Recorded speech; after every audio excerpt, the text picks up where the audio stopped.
In today's tutorial, Greatblanks will be teaching you how to get the perfect cut for any sublimation project. Now, with this, we're actually using a book bag, but you can go ahead and buy this book bag from the Greatblanks store if you want to, so you can follow along a lot easier. But this tutorial is just to teach you how to get the perfect cut for any sublimation project. All right, guys, let's go ahead and start the tutorial. Be sure to leave a comment if you have any questions, like and subscribe. All right, now let's get started. Okay, now that you have already printed out your sublimation image, you want to use this sticky spray.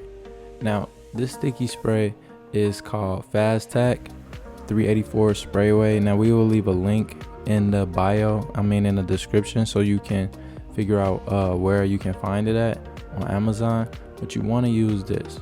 But right now, our goal is to actually cut out our sublimation image, and we want to align it perfectly. As you can see, we're showing you the dark blue, how that can easily spread over to the baby blue. So what we're going to do here is we're going to cut it, because the goal is to align it perfectly so it does not spread onto the baby blue part of the book bag. So I'm just going to fast forward it as we go ahead and cut.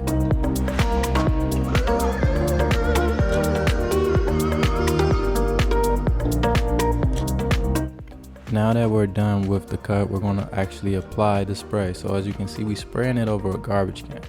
The idea is to spray it out of the space that you're actually doing your work at, because that sticky spray it can get all over the place. But as you can see, we're aligning it perfectly right along the edge, right along the top, where we know for sure that bleed won't go over into the baby blue. But at the same time, we also know for sure that we're covering the entirety of the white part of the sublimation that's actually on the bottom. And here you can see us applying heat tape along to the image also. So we use the sticky spray and we also use heat tape. Now the sticky spray is to make sure that it doesn't shift, and the heat tape is just to keep it down as far as like to keep it down solid, so we can make sure that it doesn't move at all.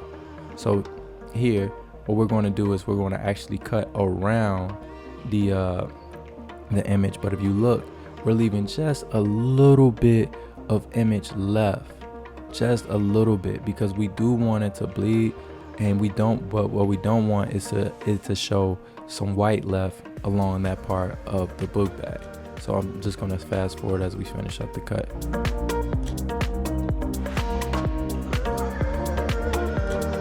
Okay, and now you can see the cut, and you can see how it aligns right along the book bag. Now we're going to take this right over to the press.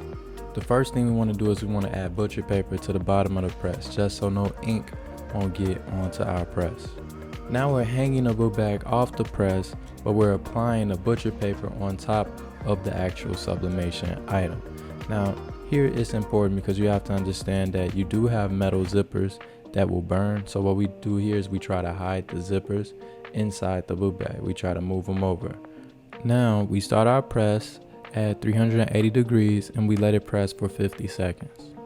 Now it's done pressing. Now we can remove the butcher paper and we can remove the sublimation paper so we can see how it turned out. And that's it for today's tutorial, because now we're done. As you can see, this is how you get the perfect cut onto your sublimation item. And this is how you also sublimate on a book bag. Guys, please subscribe and leave a like if we helped you, and please comment if you have any questions.